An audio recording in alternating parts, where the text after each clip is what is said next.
In the world of woodworking, I am referred to as a noob. I know nothing about it, except that it exists. People make things, I get that. I'm about to start remodeling my house, so I decided I needed a bunch of tools. And I didn't know what tools I needed to get into woodworking, so I watched a bunch of videos. There's a lot of videos on what kind of tools beginners need to start woodworking. One of the tools they suggested, not one or two obviously, you've got your circular saws and your drills, but in the top 10 was a planer. This ended up being very valuable because I can get free wood from my work, which is amazing. But it's all rough sawn, so I am super glad that I got this planer.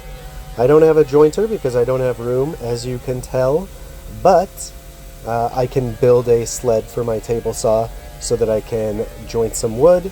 Not a big deal, so I wasn't really worried about it. There were a lot of tools that were suggested, and I bought all of them. Not the top of the line, obviously. This is a Win planer, and it's working out just fine for now. I'll probably upgrade it soon in the future. That's what I usually do with everything, furniture and all of that stuff. I'll buy something cheap to get me by for the time being, and then when I have enough money, I will get something new. Another tool on the list, obviously, tape measures, pencils, speed squares, and a miter saw.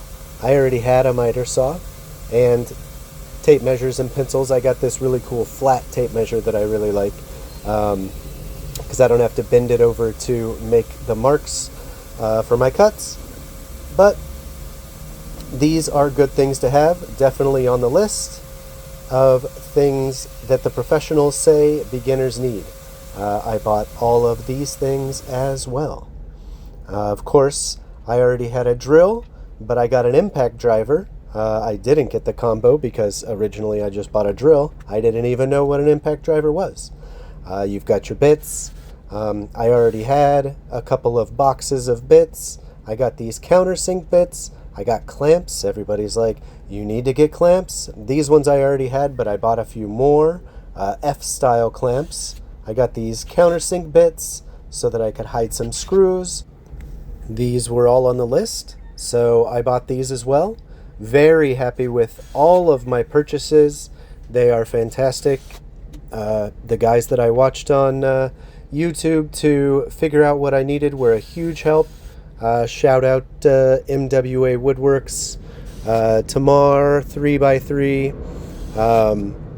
I got into Nick over at Padula. That guy's, I'll never match that guy. He is a master at his craft, I will tell you. Very, very good. Bourbon Moth, Thomas Custom Woodworks, Lincoln Street Woodworks, I believe it's called. Anyway, they all had suggestions on tools for beginners to buy, and I took all of those suggestions and I started buying up tools. I got levels and squares and long straight edge things because I didn't have any of those, so obviously I needed those. I could have invested in a little bit of storage because I took my drill bit out of my drill and it is hiding on my table and I cannot find it. Will I find it?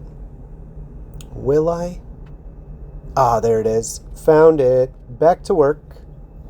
So I bought all of these tools and I was super excited to get to work. I come out and I set up my A-frames and I put my piece of plywood on top of it and I start mitering things, and I decided I'm going to build a toy chest, so I just grabbed a bunch of wood from Home Depot and made a toy chest, and it was terrible. I used pocket holes.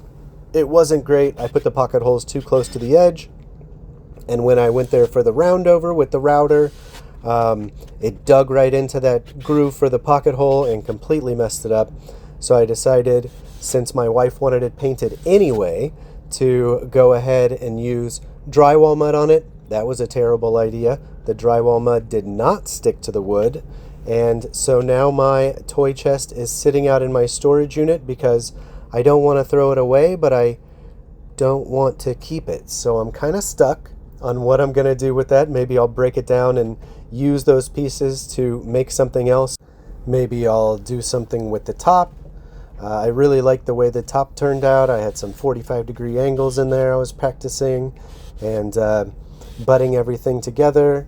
Some dowels, that was super difficult with the 45-degree angles all enclosed. But I really liked it, and I am not proud of it now, but at the time I was proud of it. Anyway, some other things on the list were dust collection. I have a shop vac, and I don't have any room for a really good dust collection system. The thing about that planer, man, whew, it will fill up a shop vac in no time. Another thing on the list was a track saw. This thing comes in super handy. I cut all my pieces long now, which I never did before because I didn't know that that was a thing. Special shout out to 731 Woodworks for recommending the Makita track saw. I originally had a Win on there, and he said that it was a F class. I was like, I don't need a F class track saw, come on.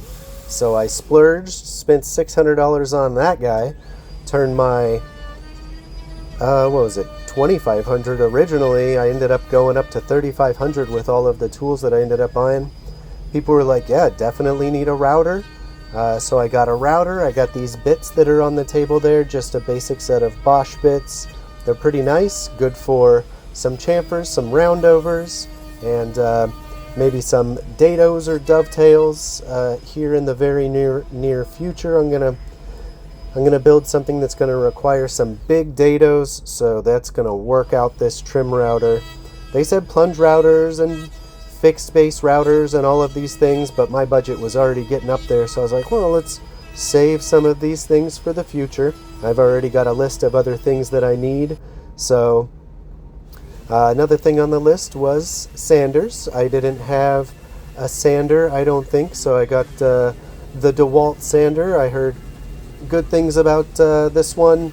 Obviously there's some other ones. I think I'm going to need to invest in a belt sander pretty soon, or one of those automatic planers. Looks really nice. I might get one of those in the future. But yeah, lots of suggestions. I really enjoyed watching those videos and updating my list and watching my Amazon shopping cart get wildly out of control. But turned out to be, really good purchases. I got out there, got all excited, and started building some stuff. And I realized very quickly I need something that was not on any of the lists that I saw. I got all of the tools that were on the list that I saw, and I still needed one more tool. The most underrated tool in people's shops. I didn't see it on anybody's must-have tool list, but I guarantee you it is a must-have. I would put it squarely at number 3 on my list. Keep in mind, I am a super beginner. I don't know anything about anything, but I learned extremely quickly. Number 1, circular saw.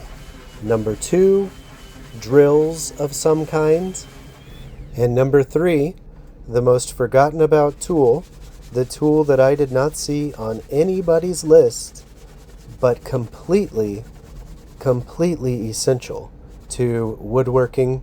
I see people propping up their tools for a nice display so that they could show you all of the different tools that they have and what tools you need. And boy, I just didn't even think about it until I got out there and started actually doing something. This lonely and forgotten about tool, the most underrated tool, sitting outside all by itself, waiting to be used. Please, sir, don't forget about me when you make your videos. Please. But alas, it is forgotten about, overlooked, lost in the swamp of never-ending tools that you could buy, waiting quietly for its time to shine. The workhorse under every single project built.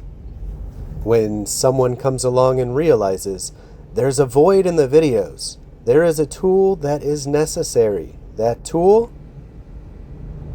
The workbench. Is this one perfect? Not a chance. Is this one complete? Also, no. But this will be the future workhorse behind every single project that I build. The table that people use to display all of their tools that you should buy, forgetting that this tool is 100% necessary, overlooked by everyone except actual beginners.